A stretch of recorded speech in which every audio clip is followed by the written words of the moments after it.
James Baldwin, 1924-1987. As notas relativas a Native Son, Nobody Knows My Name, and The Fire Next Time estabeleceram a fama de James Baldwin como um mestre do ensaio contemporâneo americano.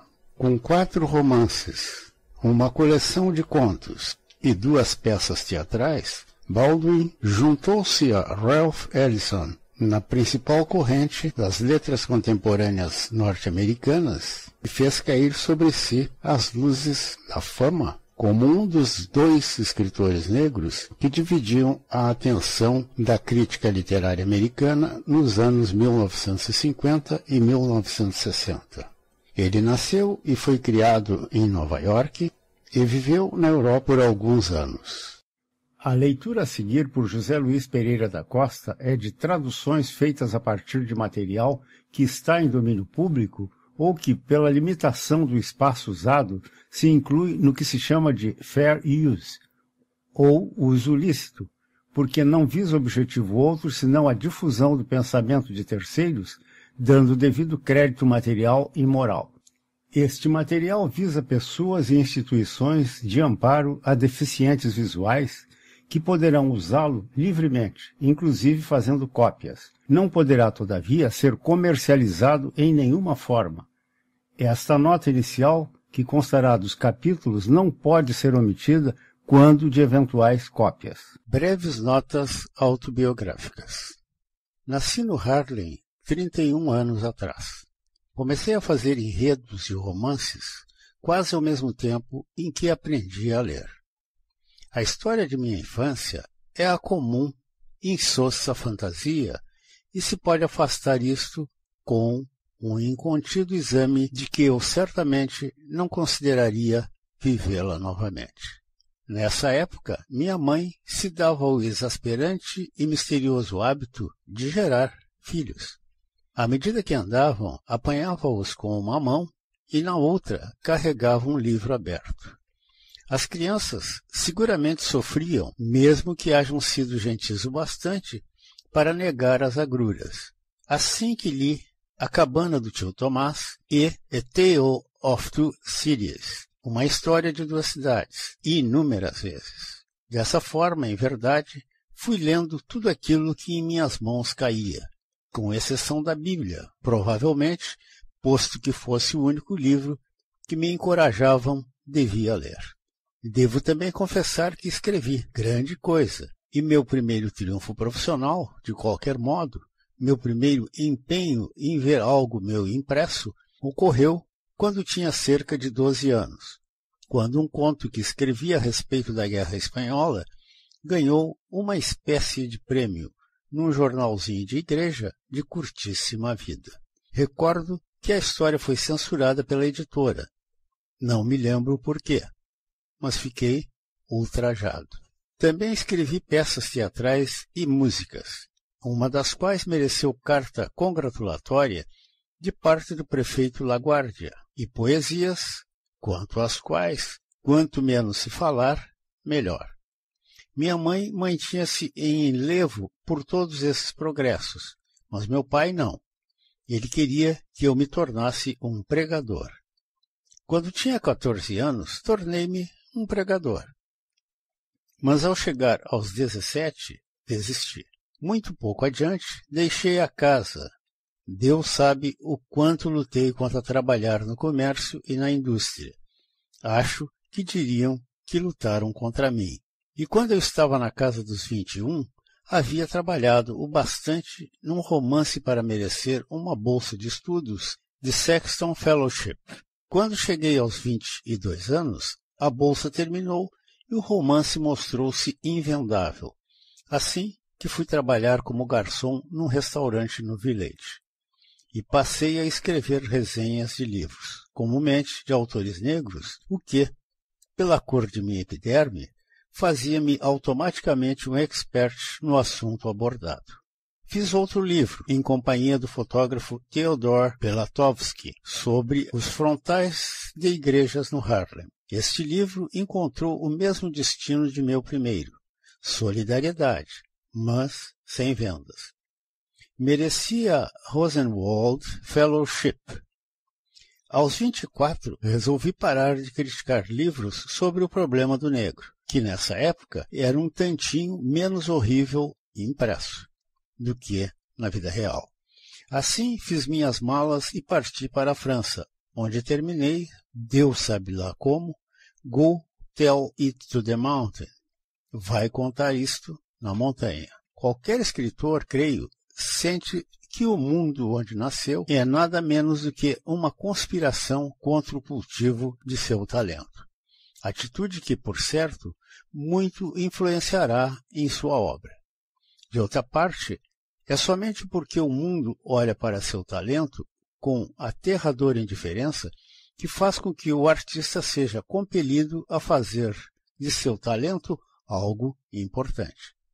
Assim que qualquer escritor, olhando retrospectivamente, ainda que um curto período de tempo, como o que sou aqui obrigado a me ater, descobre que as coisas que o magoaram e as que o ajudaram não podem ser divorciadas uma das outras.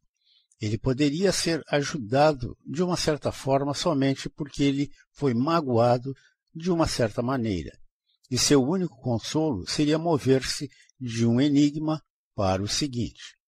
Alguém pode ser tentado a dizer que ele se desloca de um desastre para o próximo. Quando alguém inicia a buscar influências, ele as acha por escolhas. Não pensei muito a respeito de meu próprio, não relevante de qualquer modo. Eu arrisco que a versão bíblica do rei James, a retórica de fachada da igreja, algo irônico e violento e perpetuamente suavizado no discurso negro, e algo de anseio de Dickens pela bravura, tem algo a ver comigo atualmente, mas eu não apostaria minha vida nisto.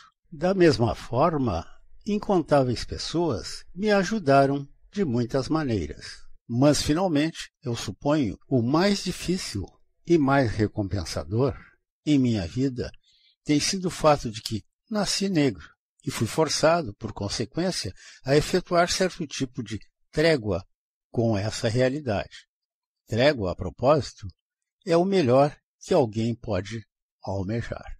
Uma das dificuldades de ser um escritor negro, e não se trata aqui de uma súplica especial, posto que não estou a sugerir que seja pior para outros quaisquer, é que o problema do negro tem tão ampla difusão escrita.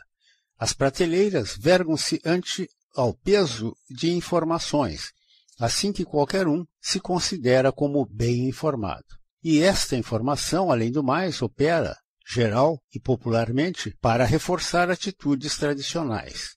De atitudes tradicionais existem apenas duas, a favor e contra, e pessoalmente tenho dificuldade em dizer qual atitude causou-me maior sofrimento.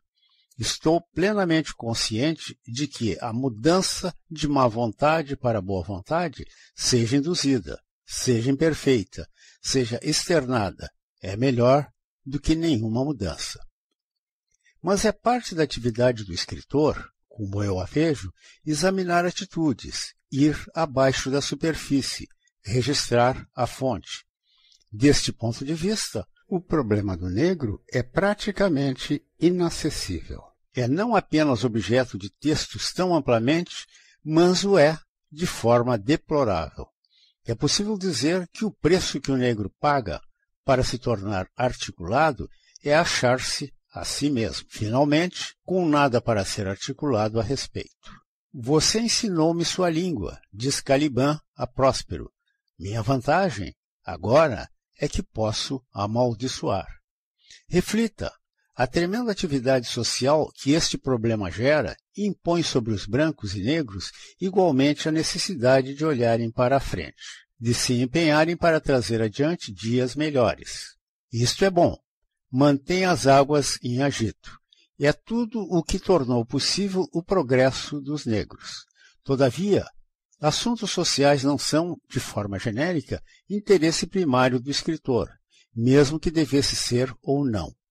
É absolutamente necessário que ele estabeleça entre si e esses assuntos a distância que irá permitir. ao menos por limpidez, de tal forma que antes ele possa olhar adiante em qualquer sentido significativo. Ele primeiro deve permitir-se dar uma longa mirada para o passado.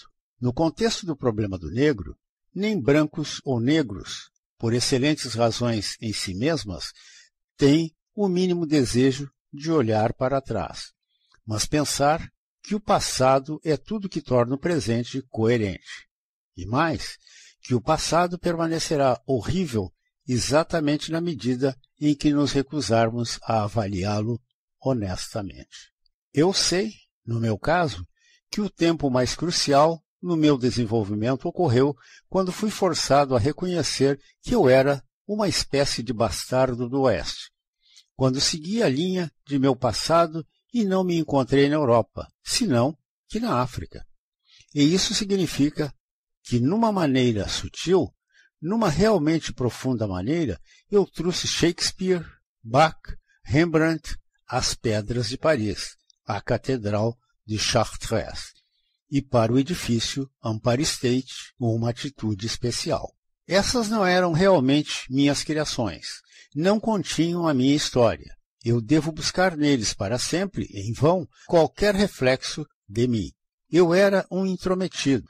Aquela não era minha herança. De outra parte, eu não tinha qualquer outra herança a qual pudesse ter esperança de usá-la. Eu era seguramente inadequado para a selva ou uma tribo.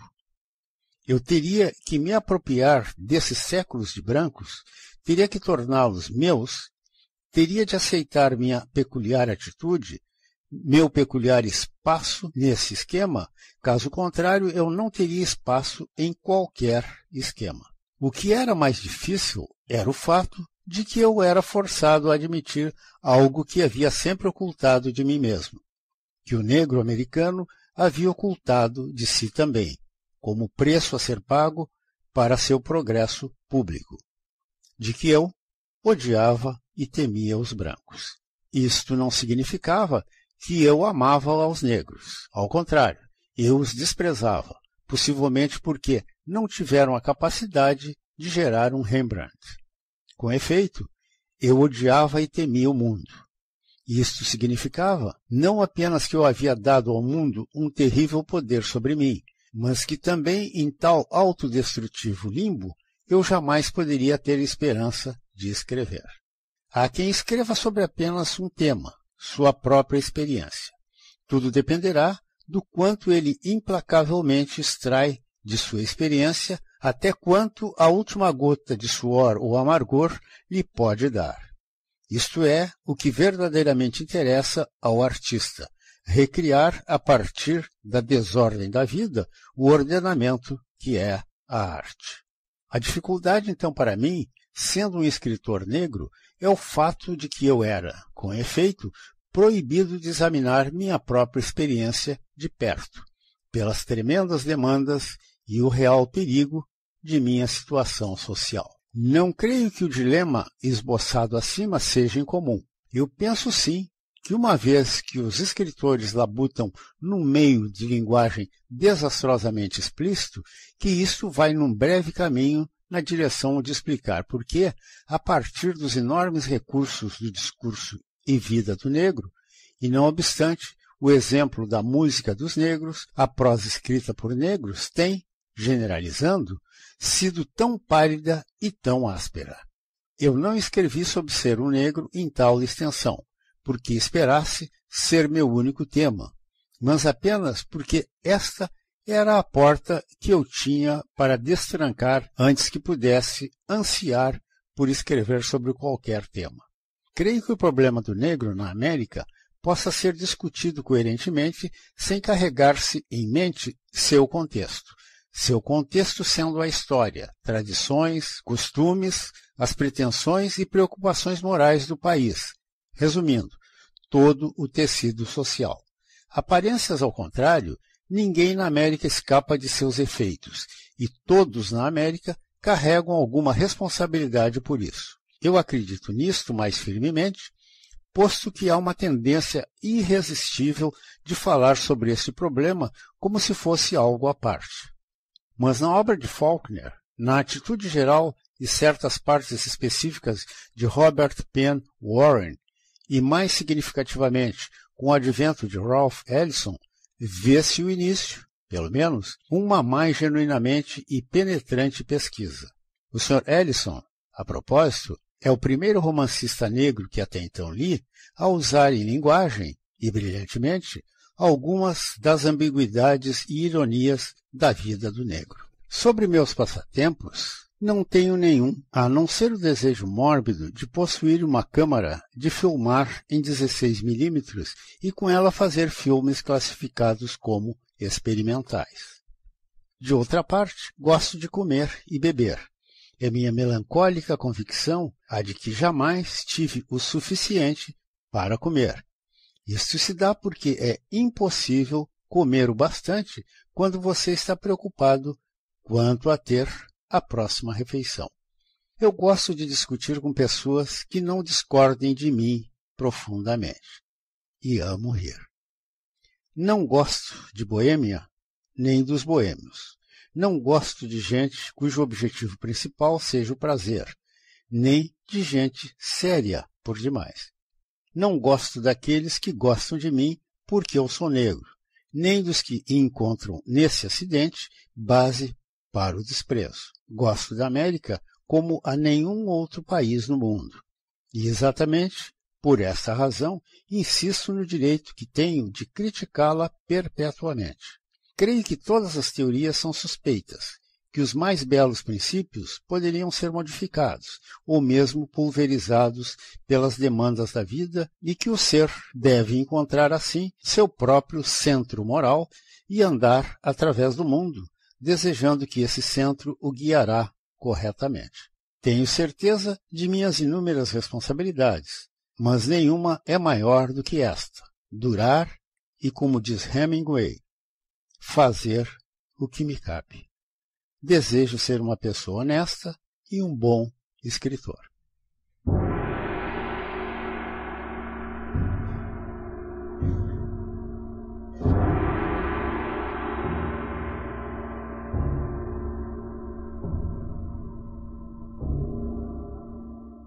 Milhares partiram. Apenas na música, que os americanos apreciam, porque ela gera um sentimentalismo protetor que limita uma plena compreensão, é que o negro conseguiu narrar sua história. É uma história, de outra forma, ainda por ser contada, e que nenhum americano está preparado para ouvi-la. Como ocorre inevitavelmente com todas as coisas não ditas, nos vemos, até hoje, oprimidos por um perigoso e reverberante silêncio.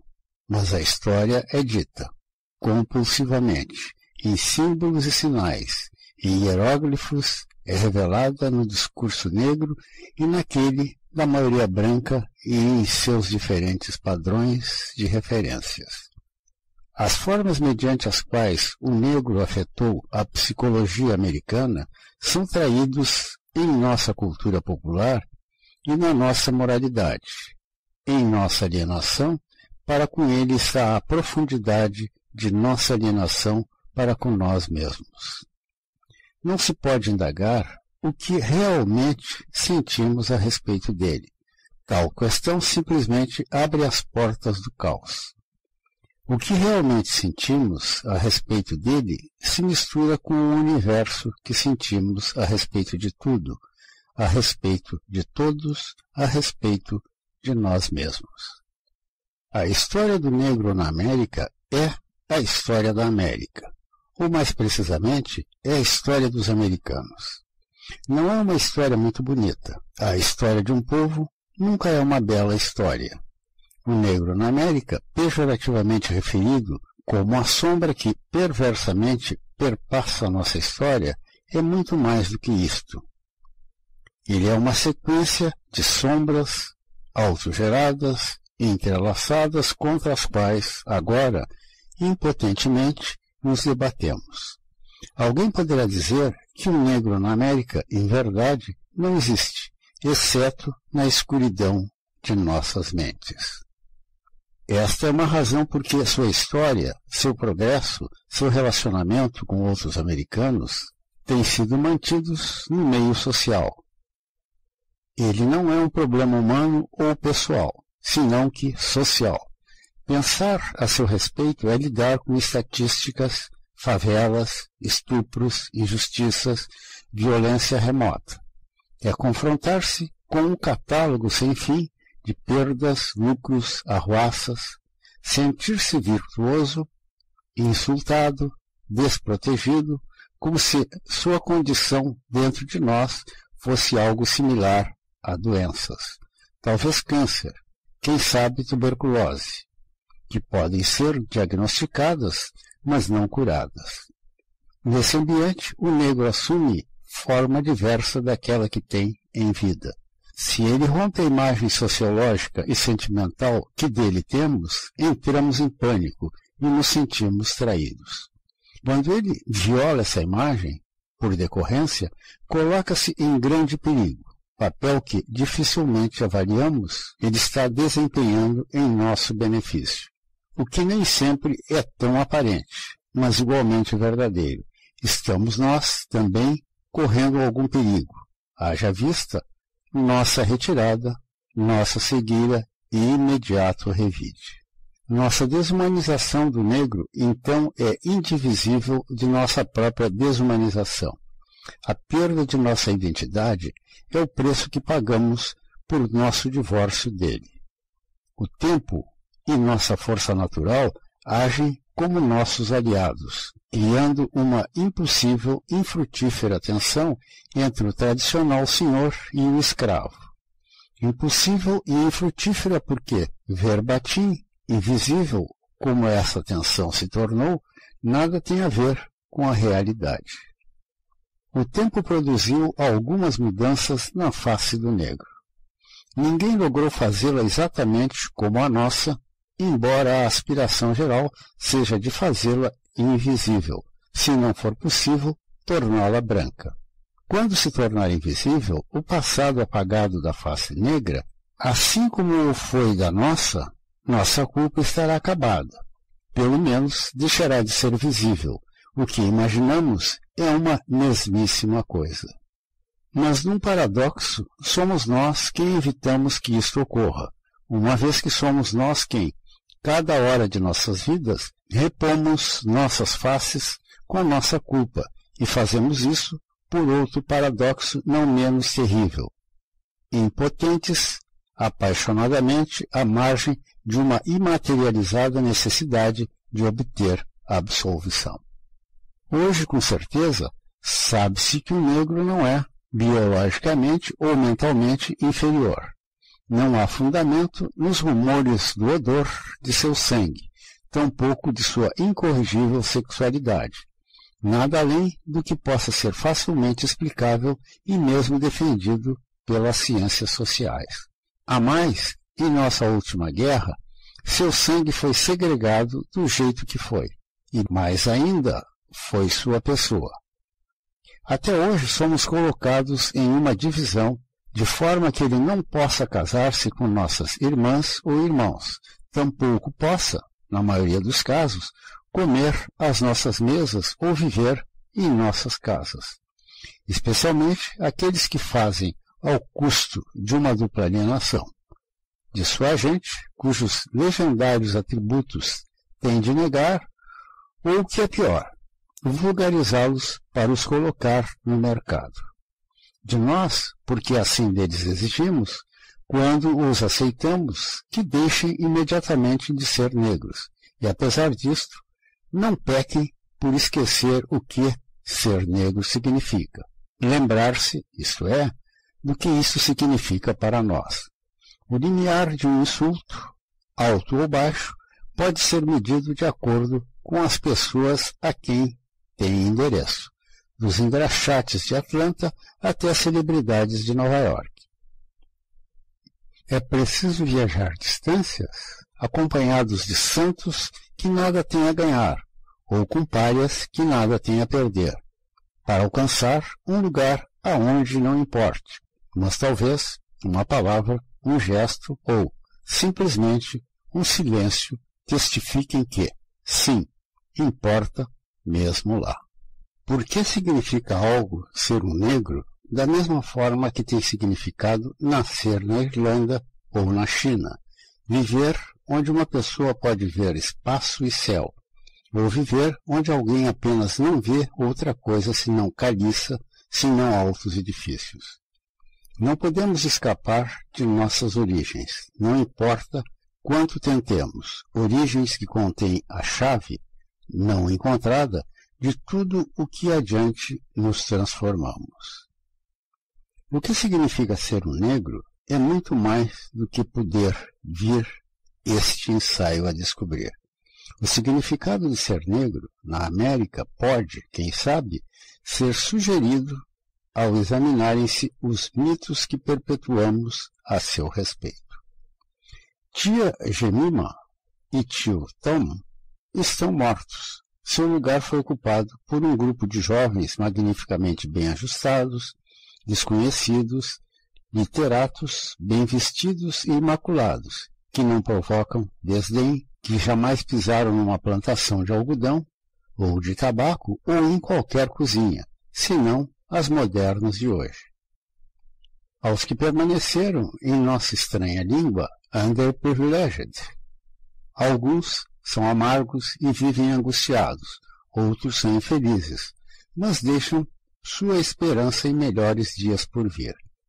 Esses rareiam cada vez mais.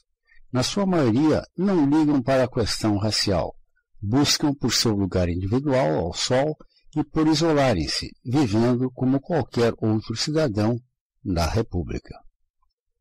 Podemos todos respirar mais facilmente. Todavia, antes que nossa alegria ante o falecimento de tia Jemima e tio Tom cause um incidente, seria melhor perguntarmos de onde surgiram, como viveram e em que limbo eles sumiram. Porém, por mais imprecisos que sejam os contornos da imagem que deles tenhamos, eles sugerem não apenas condições, mas a forma que viveram e o impacto dessa realidade em nossas consciências. Ninguém foi mais um ancestral do que tia Jemima. Ninguém foi mais forte, ou mais piedoso, ou mais leal, ou mais sábio. Ao mesmo tempo, ninguém foi mais fraco, ou mais descrente, ou mais fingido, e certamente mais imoral. Tio Tomás, inatacável, assexuado, precisava apenas perder o título de tio para tornar-se violento, ardiloso, ressentido, uma ameaça para qualquer branca que cruzasse em seu caminho. Eles prepararam nossas mesas de banquete e trajes de funeral. E se podemos apregoar que os entendemos, é bem mais correto que eles nos entenderam.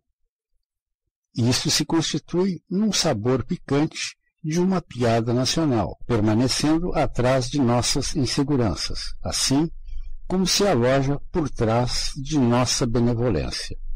Tia Jemima e tio Tom, nossas criaturas, enfim, nos deixaram. Têm uma vida sua própria, talvez uma vida melhor do que a nossa, que jamais poderão nos contar.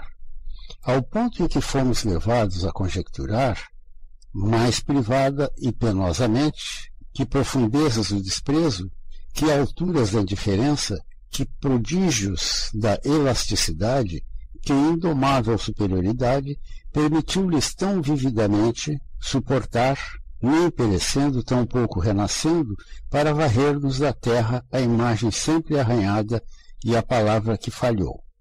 O negro, em nosso meio, carregou o crime no seu coração. Desejou vingança. Nós carregamos o crime também. Desejamos paz. Em nossa imagem do negro, pulsa o passado que negamos. Não está morto, senão que vívido ainda e poderoso. A fera em nossa selva de estatísticas. É isto o que nos abate, que continua a nos derrotar, que coopera em recepções interraciais com seu murmurar refinado, para sua atmosfera alegremente nervosa. Em qualquer sala de eventos, numa recepção, a besta pode emergir, enchendo o ar de inconveniências e deslustrado lamento. Em qualquer lugar a questão emerge, estabelece-se a confusão, face o perigo.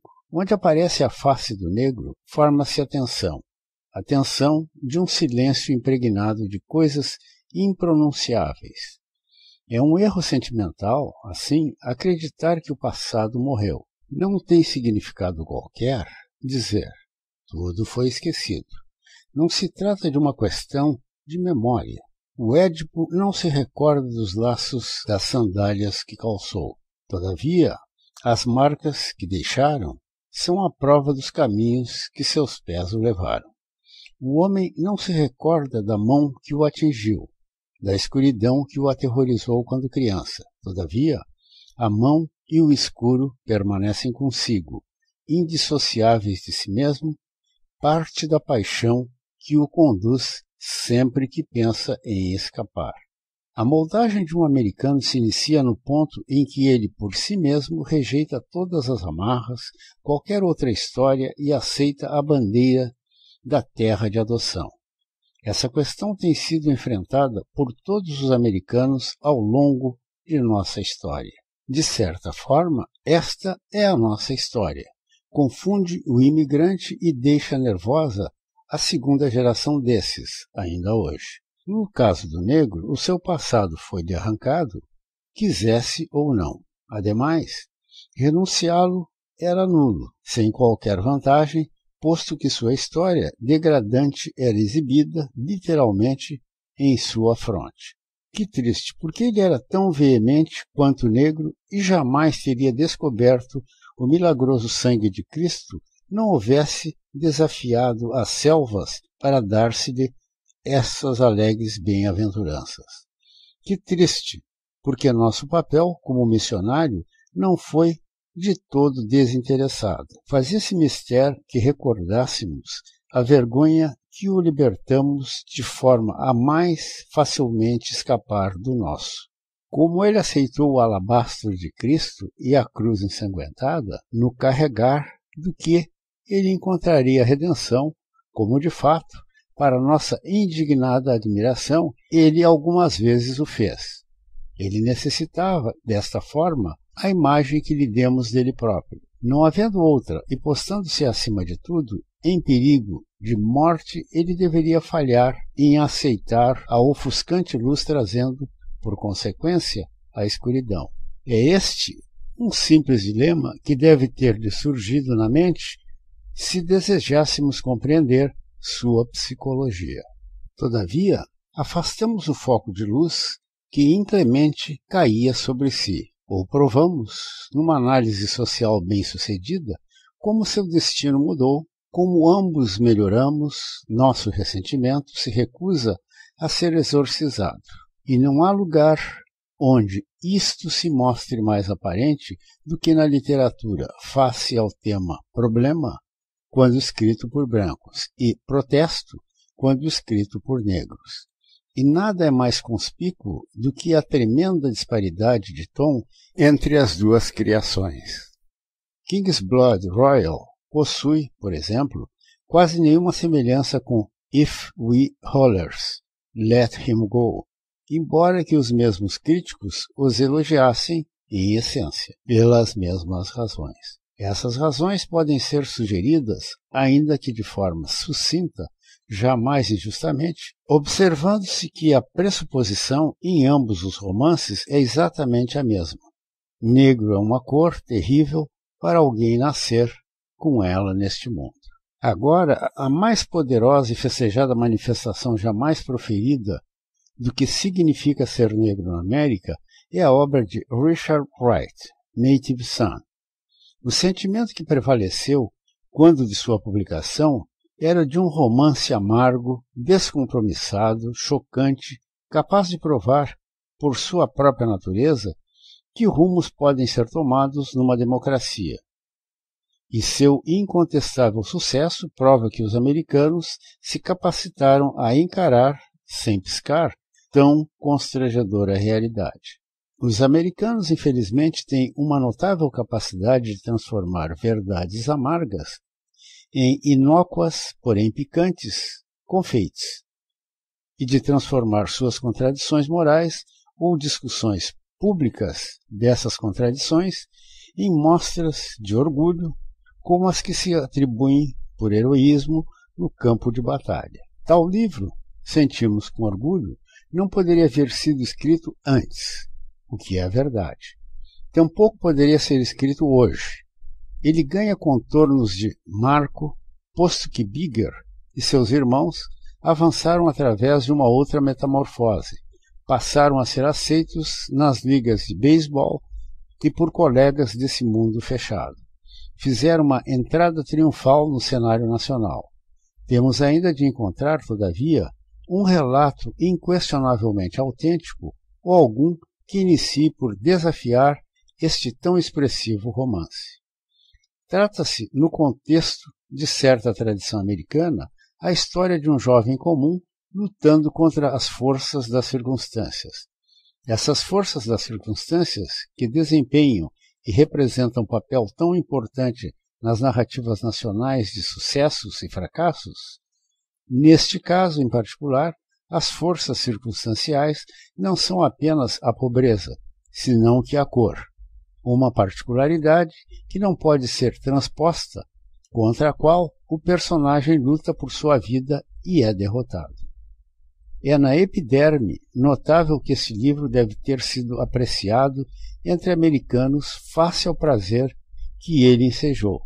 Não mais notável, todavia, que devesse ter sido comparado entusiasticamente com Dostoiévski, mesmo que se postasse um quase nada abaixo de Dos Passos, Drézier, Steinbeck, e quando o livro é estudado, o impacto que produz não parece ser eminente, mas se torna, ao contrário, perfeitamente lógico e inevitável.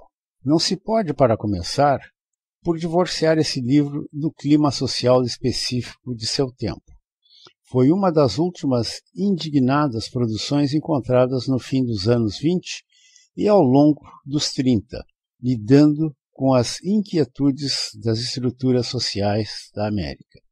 Foi publicado um ano antes de nosso ingresso na Segunda Guerra Mundial, o que, registre-se, poucos anos após a dissolução da WPA e o fim do New Deal, quando filas do pão, cozinhas de sopa e sangrentas disputas industriais estavam frescas ainda na memória de todos. A dureza desse período inesperado impregnou-nos não somente de genuína desorientação e desencantado idealismo, porque, enfim, havia algo para se lutar. Os jovens partiram para morrer na Espanha, mas também com uma autoconsciência genuinamente confusa. O negro que durante os magníficos anos 20 havia sido um apaixonado e um primitivo deslumbrado, tornava-se agora como uma das coisas de que tínhamos mais consciência, nossa mais oprimida minoria. Nos anos 30, devorando Marx por inteiro, descobrimos o trabalhador e concluímos, devo pensar com certo alívio, que os objetivos do trabalhador e do negro eram os mesmos. Este teorema, ao qual deveremos retornar, visto hoje, parece haver deixado pouco para se considerar. Tornou-se, todavia, um dos bordões da luta de classe e no Evangelho do Novo Negro. Quanto ao Novo Negro, tornou-se Wright no seu mais enfático porta-voz. O seu trabalho, desde o início, é claramente devotado à luta social. Deixando de lado a importante questão segundo a qual que preço paga precisamente o artista ao revolucionário, a realidade do homem como ser social não é apenas a sua própria realidade, e que artistas são asfixiados quando forçados a lidar com seres humanos apenas em termos sociais, e que, como ocorreu com Wright, tem a consciência de estar representando 13 milhões de pessoas. É uma responsabilidade falsa, posto que artistas não são políticos, e impossível de alcançar. O desafortunado pastor logo aprende que, encontrando a testa para alimentar a faminta ovelha, perde os meios de sua própria alimentação, não tendo sido permitido, tamanho o seu encargo, dão à vista os observadores, a recriar sua própria experiência. A mais, os militantes dos anos 30, homens e mulheres, não eram significativamente emancipados dos que os antecederam, por mais amargo que seja considerarem-se asfixiados ou por mais galante que tenha sido a forma usada para construir um mundo melhor. Embora possam ter louvado a Rússia, seu conceito de um mundo melhor era involuntariamente americano e escondia uma certa estreiteza de imaginação, uma suspeita confiança numa suspeita e má digerida fórmula e uma ação inquestionavelmente romântica. Finalmente, a relação entre o negro e o trabalhador não pode ser sumariada nem magnificada, dizendo-se que seus anseios são únicos. É apenas verdade, até certo ponto, que ambos desejam melhores condições laborais e de valia, enquanto eles unem seus esforços como trabalhadores para atingirem seus fins. Além disso, não se pode honestamente avançar. Em tal clima que a voz de Wright, pela primeira vez, foi ouvida e a luta que prometia por um tempo para moldar sua obra e dar-lhe propósito, também assentou-se numa infrutífera indignação. Registrando seus dias de raiva, também consignou, todavia, como nenhum outro negro fizera antes, a fantasia que povoa a mente dos americanos quando estes falam do negro, a fantástica e terrível imagem com que tem vivido desde que o primeiro escravo foi dobrado pelo açoite. Esta é a importância de Native Son e também sua esmagadora limitação. Native Son se inicia com o tilintar de um alarme de relógio no sórdido conjunto habitacional em Chicago, onde Bigger e sua família viviam. Ratos também coabitavam, alimentados com o lixo, e o nosso primeiro encontro com Bigger é quando ele mata um desses. Pode-se considerar que o livro todo, desde o exasperante tilintar até o pálido adeus de Bigger, quando seu advogado, Max, deixa-o na cela da morte, é um prolongamento com papéis invertidos dessa morna metáfora. A situação de Bigger e ele próprio exercem na mente o mesmo tipo de fascinação. A premissa do livro, como a interpreto, é claramente externada nas páginas iniciais.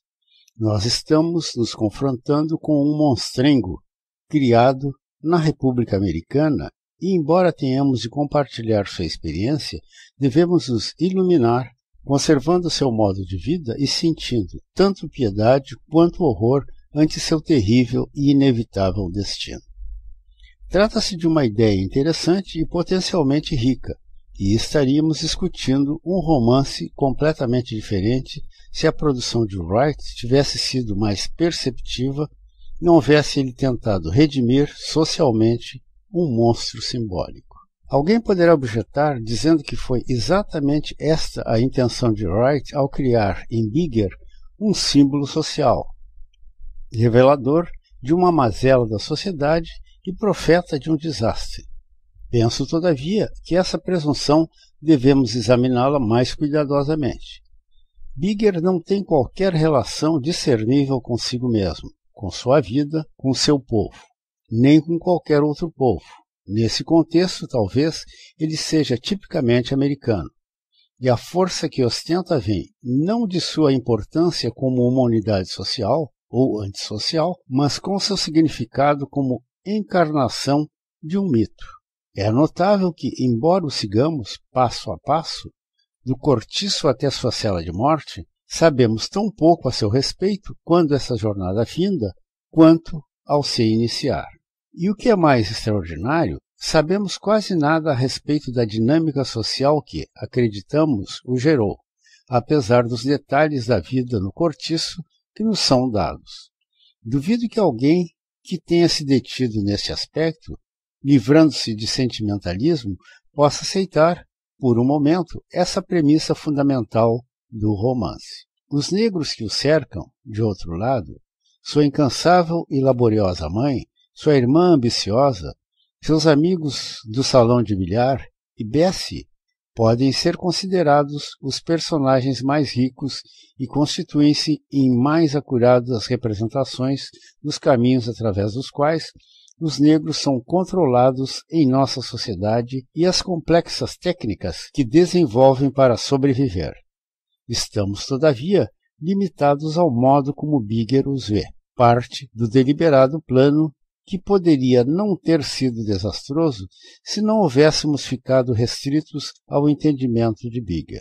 O que isso significa para o romance é que uma dimensão essencial foi amputada. A relação que os negros entretêm, a profundidade desse envolvimento e o subentendido reconhecimento de experiências compartilhadas que geraram um estilo de vida. O que o romance reflete, e em ponto algum interpreta, é o isolamento do negro em meio à sua própria gente e a fúria resultante de um inconformado desdém. É isso que cria o clima de anarquia e desastre imperceptível e sem justificativa. E é este clima, comum em quase todos os romances negros de protesto, que tem levado todos nós a acreditar que na vida do negro não existe tradição, nem comportamento, nem a possibilidade de ritual ou de comunicação, como, por exemplo, tem o judeu, mesmo depois de deixar a casa de seus pais. Mas não é que o negro não tenha tradição, mas que não aflorou sensibilidade suficientemente profunda e forte o bastante para tornar essa tradição articulada. Porque a tradição expressa, enfim, nada mais do que a longa e padecida experiência de um povo. Ela emerge de uma guerra empreendida para manter sua integridade ou, de maneira mais simples, a partir de sua luta pela sobrevivência.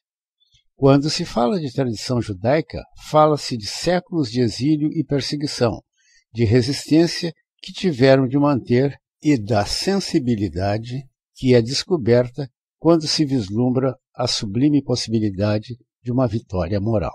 Esta percepção de como os negros vivem e como até agora suportaram é-nos escondida, em parte, pela própria velocidade do progresso público do negro, um progresso tão impregnado de complexidade, tão confuso e caleidoscópico, que não lhe permite parar para pensar na escuridão que está atrás de si.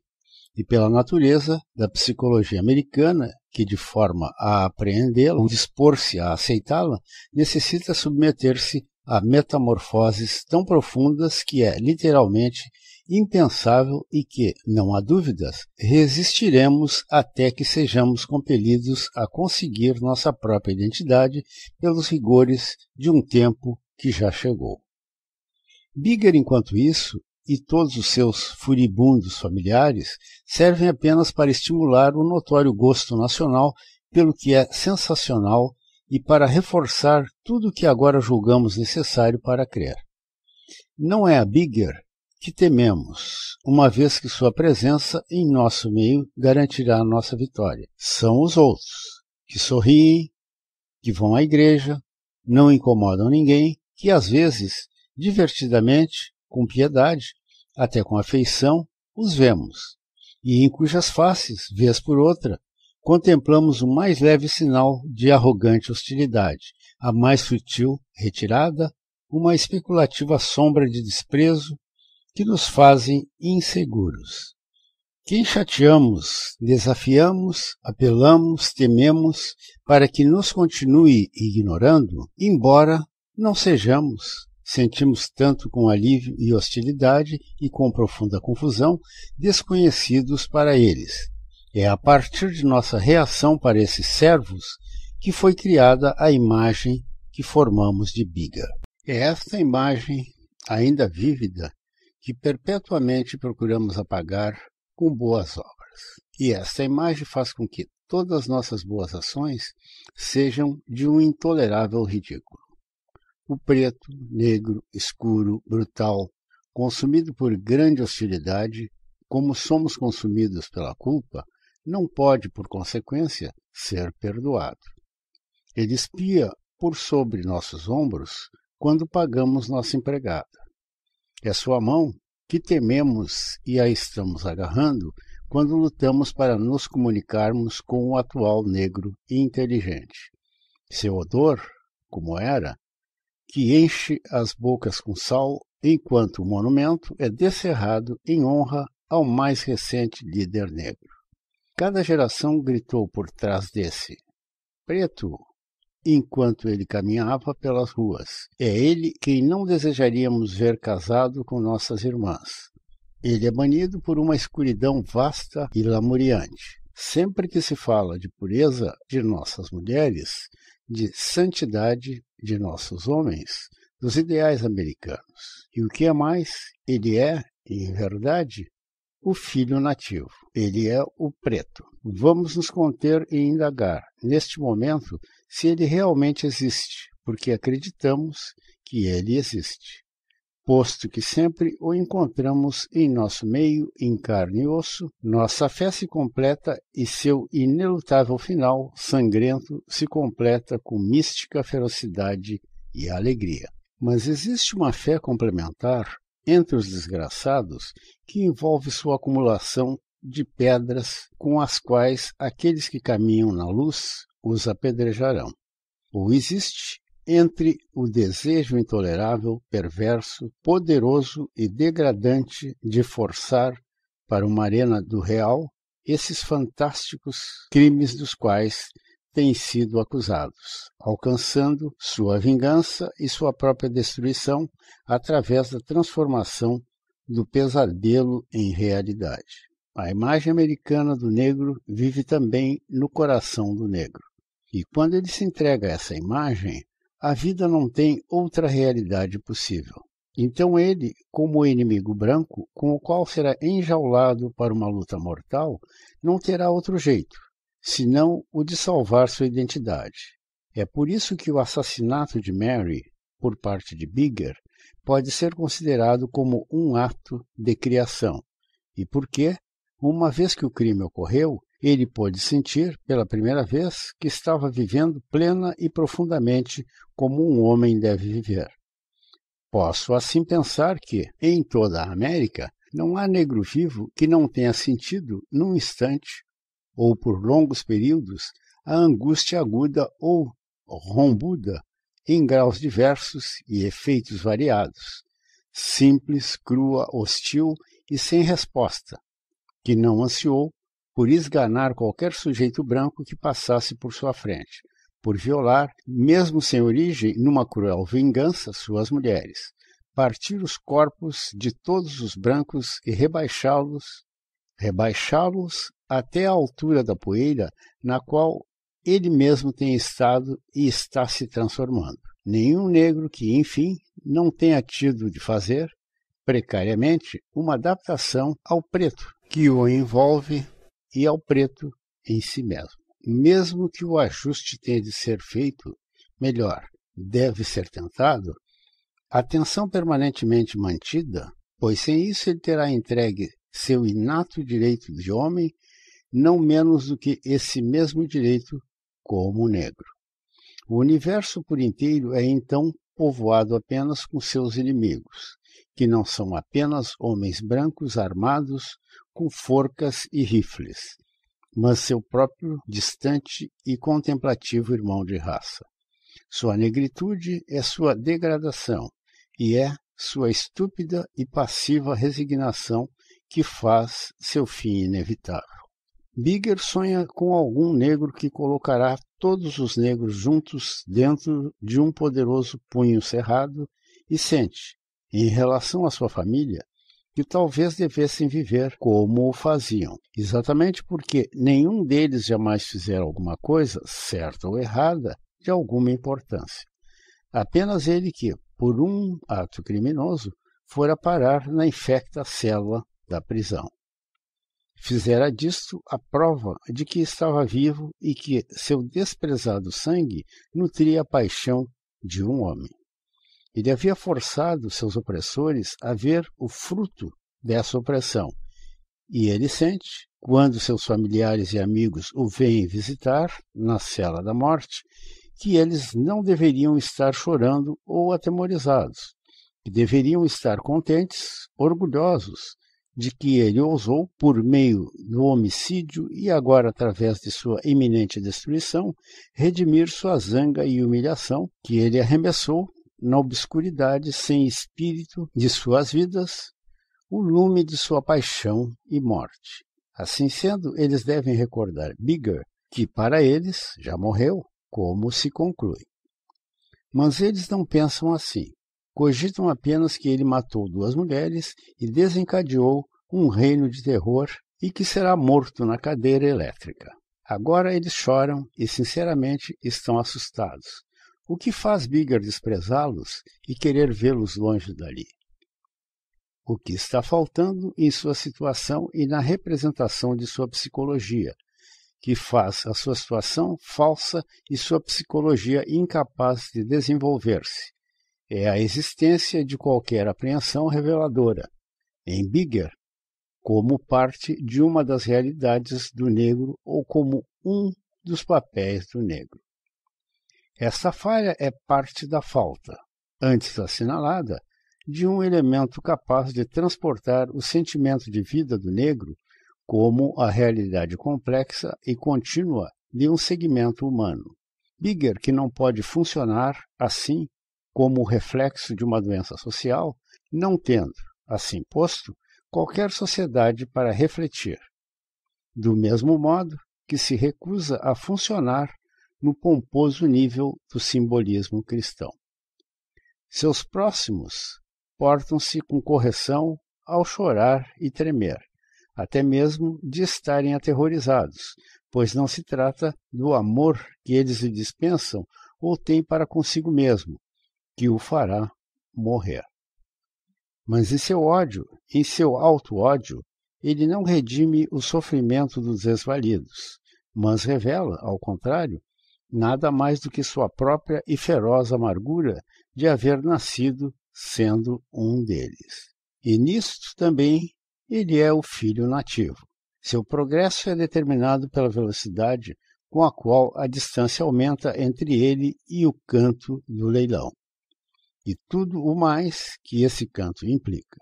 Ter penetrado esse fenômeno, essa contenção interior de amor e ódio, negrume e brancura, ter-lhe-ia dado uma estatura mais proximamente humana e um fim mais proximamente trágico, e ter-nos-ia dado um documento mais profundo e genuinamente amargo, e menos cruel e zangado do que é, de um lado exibido e de outro negado.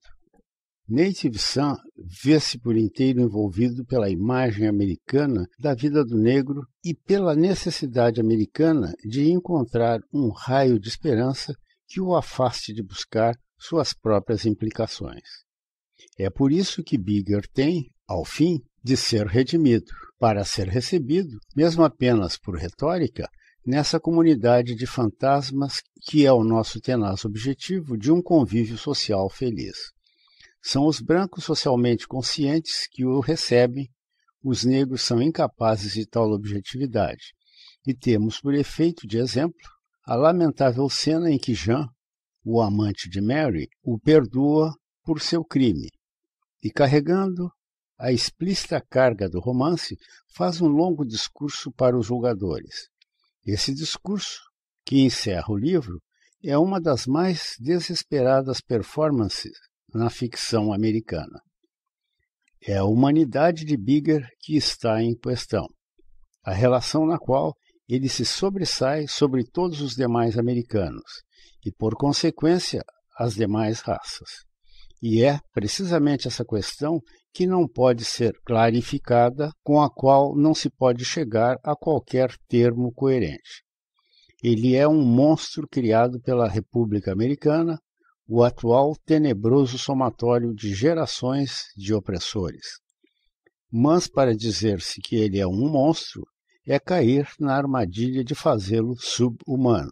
É que se necessita, assim, fazê-lo representativo de um modo de vida que é real e humano, na medida certa, ao grau em que nos parece monstruoso e estranho. A mim parece que essa ideia carrega implicitamente a mais notável confissão, isto é, A vida do negro é, de fato, tão humilhada e pobre como apregoa nossa teologia. E mais, que a finalidade para a qual Wright pôs sua ideia pode apenas prosperar a partir da presunção, não de todo desvalida, de que os americanos, que evadem, tanto quanto podem, toda a experiência genuína, não têm maneira de ter acesso à experiência de outros e tampouco de traçar um paralelo com qualquer outro sistema de vida que não o seu. A privacidade ou obscuridade da vida do negro faz essa vida capaz, em nossa imaginação, de produzir nada. Assim, a ideia da monstruosidade de Bigger pode ser apresentada sem medo de contradição, uma vez que nenhum americano tem conhecimento ou autoridade para oferecer contestação e nenhum negro tem a voz. É uma ideia que, no contexto do romance, é dignificado pela possibilidade iminente de apresentar Bigger como o arauto da tragédia, o sinal amargo de um tempo por chegar, quando não apenas Bigger, mas todos os seus próximos irão se levantar, em nome de muitos milhares que pereceram no fogo e na água, pela forca e pela tortura, para clamar por sua justa vingança. Mas não parece correto, penso assim, explorar dessa maneira a ingenuidade nacional. A ideia de Bigger como um bumerangue de alerta está longe de qualquer probabilidade de que venham os negros a conseguir meios para impor vingança geral, mas também porque não pode ser dito que haja latente um desejo de assim agir. Native Son não conduz o selvagem paradoxo da situação do negro americano, da qual a realidade social, que com certa superficialidade, se prefere estudar. É senão que uma sombra. Não é simples relacionamento entre opressor e oprimido, senhor e escravo, tampouco é motivada apenas por hostilidade. É também literal e moralmente uma relação de sangue, talvez a mais profunda realidade da experiência americana. E não poderemos iniciar a descortinar essa realidade até que aceitemos o que em si se contém de força e angústia, terror e amor. Os negros são americanos e seu destino é o mesmo do país. Eles não têm outra experiência a mais do que a vivida em seu continente. E é uma vivência que não pode ser rejeitada, uma vivência ainda por ser abraçada. Se, como acredito, inexiste um negro americano que não tenha seu Bigger Thomas interior, o que de mais significante falha por ser iluminado aqui é o paradoxal ajustamento que é constantemente feito, o negro sendo perpetuamente compelido a aceitar o fato de que este escuro e perigoso e não amado estranho é parte de si mesmo para sempre. Apenas este reconhecimento o coloca livre, e é isto a necessária habilidade para incluir, e mesmo, no mais honorável sentido da palavra, explorar o preto, que concede à vida do negro o alto elemento de ironia e que faz o mais bem-intencionado dos seus críticos americanos a cometer estimulantes erros ao tentar entendê-lo.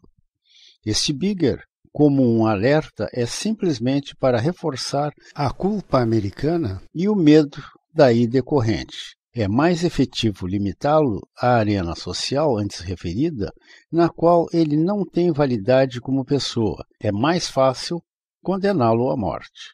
Afinal, ele foi sempre um alerta, ele representa o mal, o pecado e o sofrimento aos quais somos compelidos a rejeitar. É inútil dizer aos julgadores, na sala onde senta-se esse incréu para julgamento, que ele é de sua responsabilidade, sua criação e que seus crimes lhe pertencem, e que, assim, devem permitir que continue vivendo, a fim de encontrar, dentre os muros da prisão que o envolvem, a razão de sua existência. O significado de sua existência já foi mais do que adequadamente expresso. Também ninguém deseja, não particularmente, em nome da democracia, pensar nisso novamente. No que concerne à possibilidade de articulação, é aquela que se teme, mais do que qualquer outra. Além disto, a sala de julgamento, o juiz, os jurados, as testemunhas e a plateia reconhecem imediatamente que Bigger é sua criatura e se dão conta disto não apenas com ódio, medo e culpa, além da resultante fúria do considerar-se sem erro, mas também do mórbido orgulho misturado com o horror com o qual uma pessoa considera a extensão e o poder da maldade de outrem. Eles sabem que a morte é sua parceira, que ele se encaminha para ela. Vindo da escuridão e lutando contra ela, ele deve ser, tão frequente quanto ele se ergue, banido, a menos que a terra por inteiro seja engolfada. E eles sabem, finalmente, que não desejam perdoá-lo e que ele não deseja ser perdoado, que ele morrerá odiando-os, zombando desse apelo que eles não podem fazer à irreparável humanidade, que não pode isso ouvir e que ele deseja morrer porque ele se glorifica em seu ódio e prefere, como Lúcifer, antes reinar no inferno do que servir no céu. Pois, tendo em mente que a premissa segundo a qual a vida desse homem é baseada, isto é, de que o negro é a cor da nação, este é o único fim possível.